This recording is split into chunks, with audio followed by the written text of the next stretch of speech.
Assalamualaikum warahmatullahi wabarakatuh.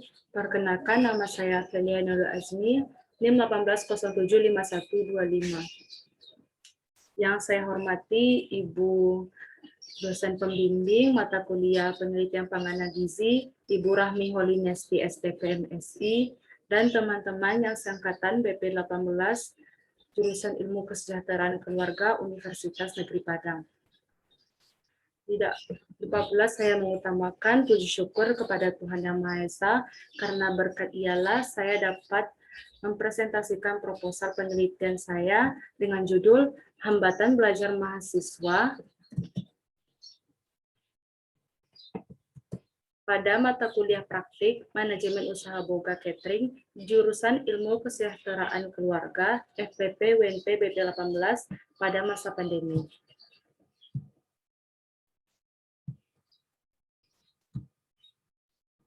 Baiklah, yang terutama yaitu bab 1 pendahuluan latar belakang masalah.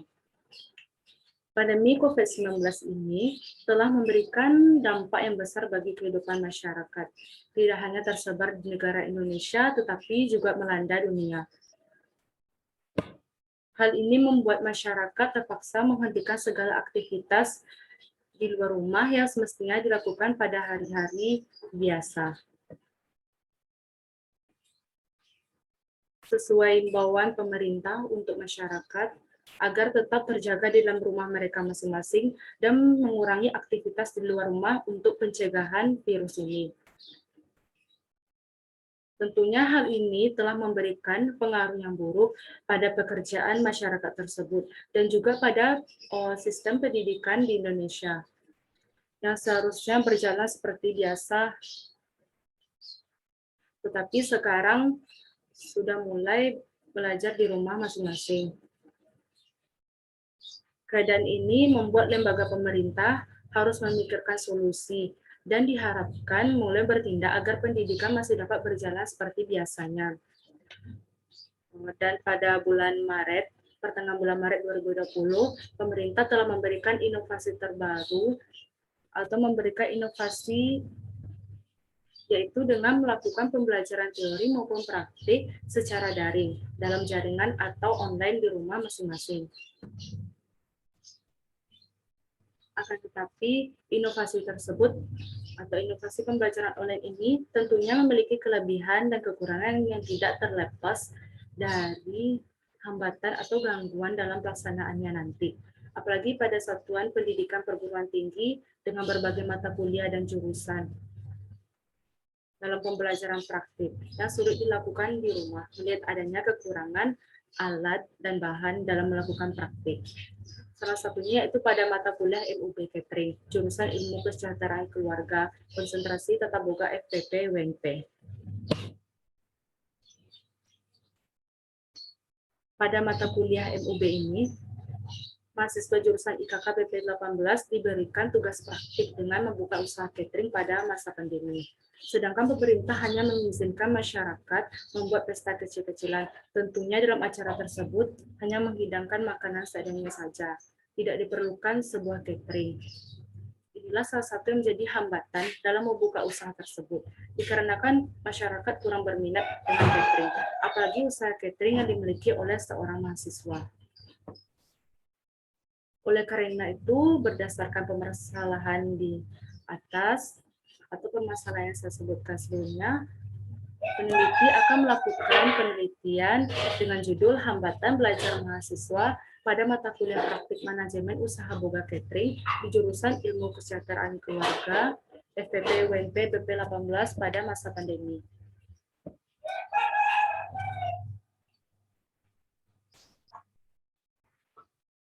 Nah, selanjutnya yaitu identifikasi masalah.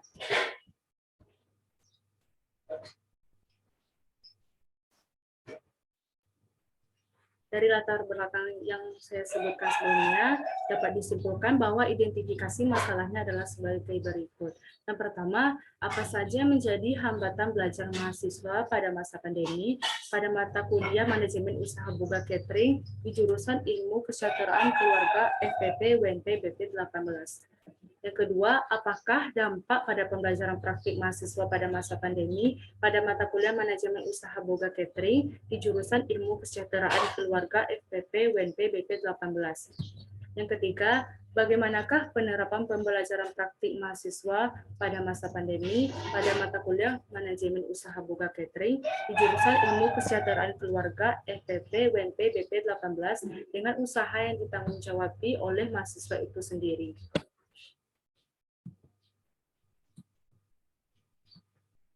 Selanjutnya yaitu rumusan masalah. Berdasarkan fokus penelitian yang telah disebutkan, maka masalah yang dirumuskan adalah sebagai berikut. Apa saja yang menjadi hambatan belajar mahasiswa pada masa pandemi pada mata kuliah manajemen usaha boga catering di jurusan Ilmu Kesejahteraan Keluarga FPP UNP BP 18. Selanjutnya yaitu tujuan penelitian. Tujuan dari penelitian ini adalah untuk mengetahui hambatan belajar mahasiswa pada masa pandemi pada mata kuliah manajemen usaha boga catering di jurusan Ilmu Kesejahteraan Keluarga FPP UNP BP 18. Selanjutnya yaitu manfaat penelitian. Manfaat penelitian secara teoritis sebagai pedoman dalam meningkatkan pembelajaran catering di jurusan Ilmu Kesejahteraan Keluarga FPP UNP pada masa yang akan datang. Dan hendaknya permasalahan ini dapat dicarikan solusi yang tepat agar hambatan-hambatan dalam pembelajaran praktik daring dapat diatasi. Selanjutnya yaitu manfaat penelitian secara praktis. Yang pertama yaitu bagi jurusan IKK. Hasil penelitian ini diharapkan dapat memberikan informasi yang terkait dengan hambatan belajar praktik MUB pada masa pandemi agar jurusan dapat mengambil suatu kebijakan-kebijakan tersebut diharapkan dapat menyelesaikan masalah ini. Yang kedua, bagi peneliti meningkatkan kemampuan dalam melakukan penelitian, menambah atau memperkaya wawasan dan pengalaman dalam melakukan interaksi sosial selama proses penelitian. Yang ketiga, bagi pembaca, memperoleh gambaran atau informasi yang terkait dengan tentang hambatan belajar praktik MUB pada masa pandemi dan diharapkan dapat menjadi pengalaman atau pembelajaran.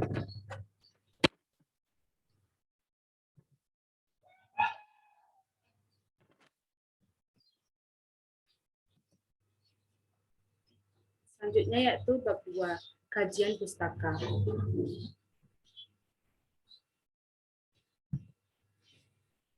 Yang A pada kajian teori memuat beberapa hal yaitu satu, hakikat hambatan pembelajaran.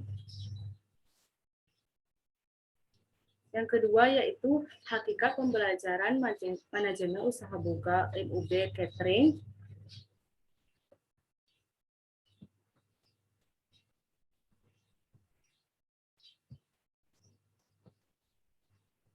Yang ketiga yaitu pembelajaran manajemen usaha boga catering di masa pandemi.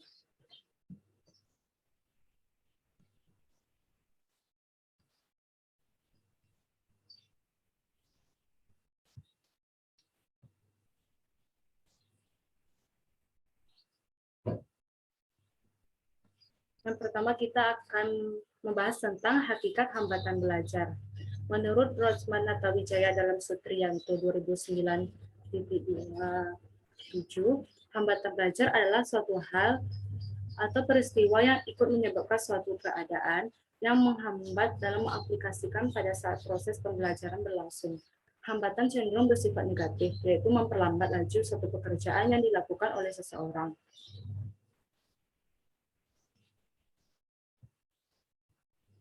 Yang kedua yaitu hakikat pembelajaran manajemen usaha boga MUB catering. Pengertian pembelajaran manajemen usaha boga. Pengertian pembelajaran.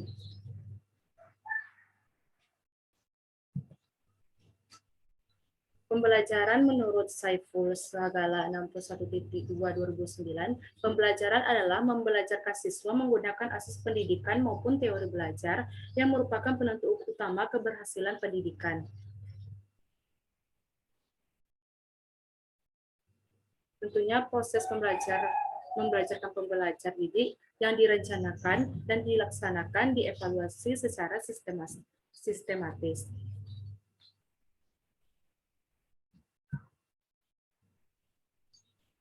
Yang kedua yaitu faktor yang mempengaruhi pembelajaran. Menurut Muhyiddin Syah 2006.244, mengelompokkan faktor-faktor yang mempengaruhi proses belajar ada dalam 3 bagian. Yang pertama itu faktor internal, faktor dari dalam diri siswa, yaitu keadaan atau kondisi jasmani dan rohani siswa. Yang kedua, faktor eksternal, faktor dari luar siswa tersebut, yaitu kondisi lingkungan di sekitar siswa. Yang ketiga atau yang C, faktor pendekatan belajar, yakni jenis upaya belajar siswa meliputi strategi dan metode yang digunakan siswa untuk melakukan kegiatan mempelajari materi-materi pembelajaran.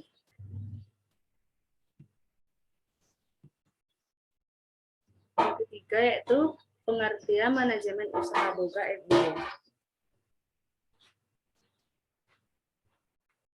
Manajemen usaha boga adalah pengaturan suatu kegiatan penyelenggaraan di bidang makanan dalam jumlah yang lebih besar daripada penyelenggaraan makanan untuk keluarga atau minimal 25 orang secara komersial.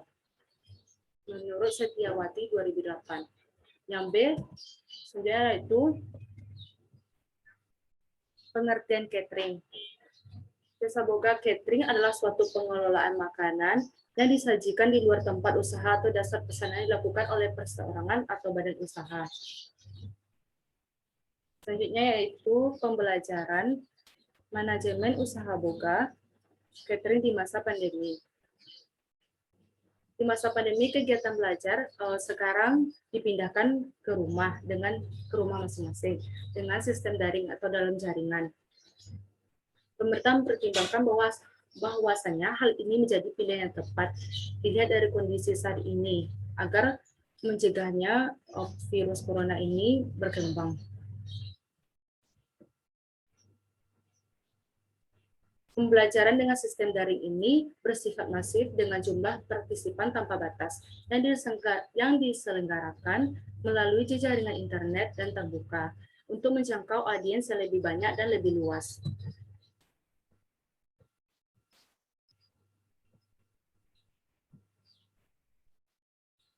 Selanjutnya B, kerangka berpikir. Mata kuliah manajemen usaha boga dari waktu ke waktu selalu sama dan pemenuhan tugas praktiknya. Tetapi pada masa pandemi sekarang ini, pada tugas pemenuhan praktiknya dikerjakan di rumah masing-masing.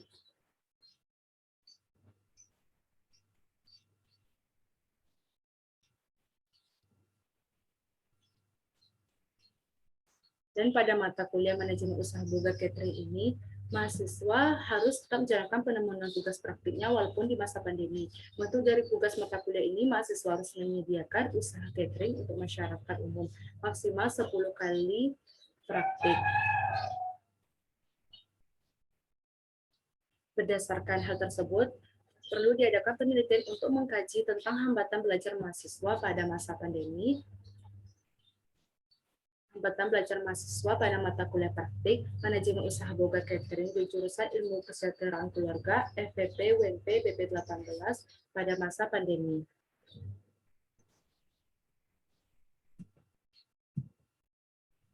Selanjutnya itu bab 3, penelitian, metodologi penelitian. Yang A yaitu jenis penelitian. Dalam penelitian ini, peneliti menggunakan metode pendekatan penelitian kualitatif menurut Lindsay dan Nichols 1994. Nyatakan bahwa penelitian kualitatif adalah penelitian menggunakan latar alamiah dengan maksud menafsirkan fenomena yang terjadi dan dilakukan dengan jalan melibatkan berbagai metode yang ada. Dan menurut Erikson 1968, menyatakan bahwa penelitian kualitatif berusaha untuk menemukan dan menggambarkan secara naratif kegiatan yang dilakukan dan dampak dari tindakan yang dilakukan terhadap kehidupan mereka. Jadi penelitian ini memahami objek yang diteliti secara mendalam dengan menganalisis fenomena-fenomena tidak menggunakan hitungan statistik, melainkan dengan cara mengumpulkan data, menganalisis, kemudian diinterpretasikan.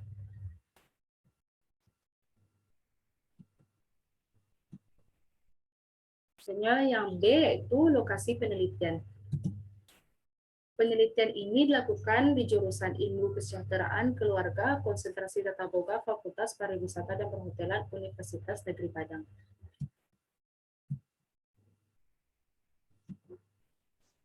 Kemudian yang C, informan penelitian. Informan dan penelitian ini merupakan 6 orang mahasiswa yang masing-masing diambil berdasarkan kelas sesi B sebanyak 3 orang dan sesi D sebanyak 3 orang juga.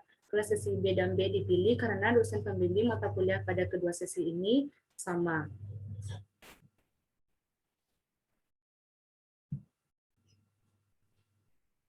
D, teknik dan alat pengumpul data. Yang pertama yaitu observasi. Menurut Zainal Arifin dalam buku Kristanto 2018, observasi adalah suatu proses yang didahului dengan pengamatan kemudian pencatatan yang bersifat sistematis, logis, objektif, dan rasional terhadap berbagai macam fenomena dalam situasi yang sebenarnya maupun situasi buatan. Dalam penelitian ini, bentuk observasi diambil tidak terstruktur, di mana pengamatan yang dilakukan tanpa menggunakan pedoman observasi, sehingga penelitian mengembangkan pengamatannya berdasarkan perkembangan yang terjadi di lapangan atau pengamatan yang kita lihat di lingkungan tersebut.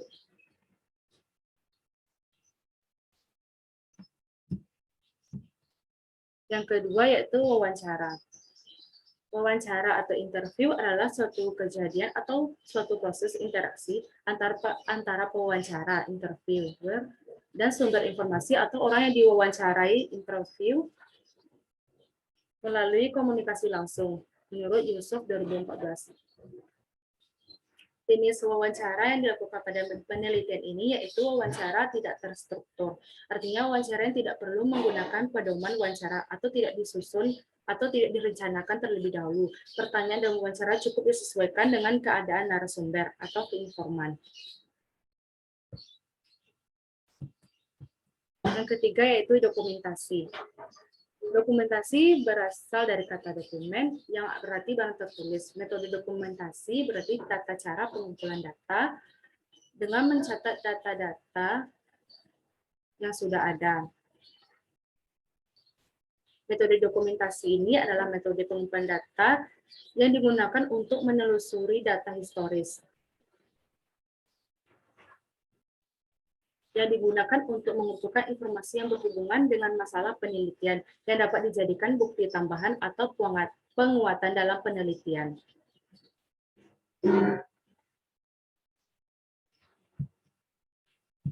Dan selanjutnya yaitu teknik pemeriksaan keabsahan data.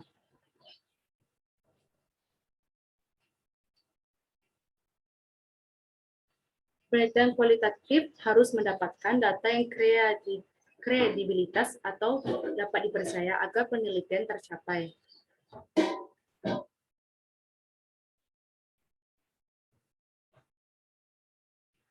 Peneliti menguji data yang telah diperoleh dengan melakukan triangulasi data.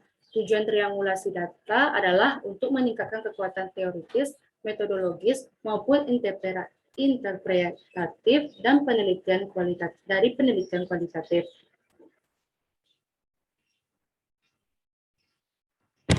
Triangulasi diartikan juga sebagai kegiatan pengecekan data melalui beberapa sumber atau bermacam-macam sumber, teknik, dan waktu.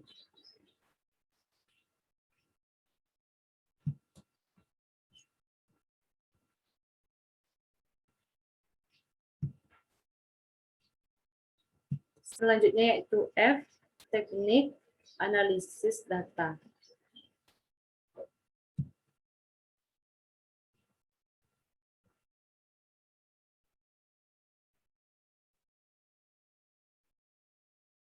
dalam hal peneliti menggunakan teknik analisis data, yaitu dengan model Miles and Huberman. Miles dan Huberman 1984 mengemukakan bahwa aktivitas dalam analisis dan kualitatif dilakukan secara interaktif dan berlangsung secara terus-menerus sampai tuntas, sehingga datanya jenuh. Aktivitas dalam analisis data yaitu data reduction, data display, dan data conclusion. Yang pertama, data reduction atau reduksi data, yaitu data yang diperoleh di lapangan jumlahnya cukup banyak. Untuk itu perlu dicatat secara teliti dan rinci.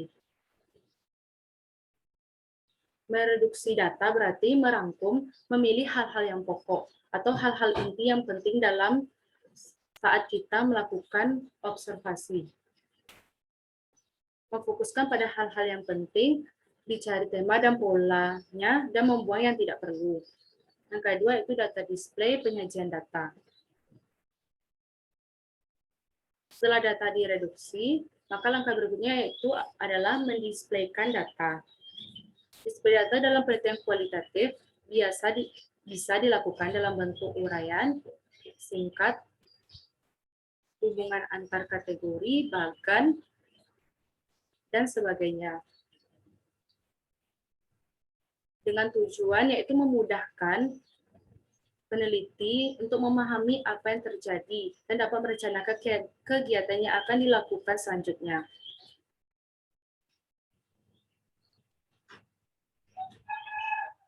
Yang ketiga yaitu conclusion drawing verification. Langkah ketiga, penarikan kesimpulan dan verifikasi. Kesimpulan awal yang dikemukakan masih bersifat sementara dan nantinya akan berubah bila ditemukan bukti-bukti yang mendukungnya lebih mendukung. Tapi jika kesimpulan tahap awal memang telah didukung oleh bukti-bukti yang valid dan dapat dipercaya saat peneliti ke lapangan, maka kesimpulan yang dikemukakan merupakan kesimpulan yang kredibel atau dapat dipercaya.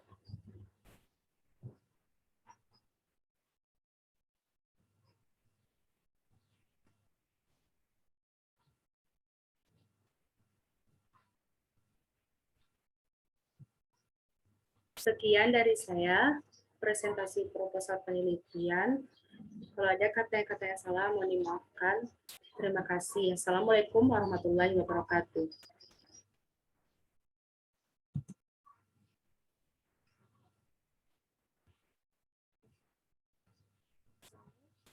Bisa sekali.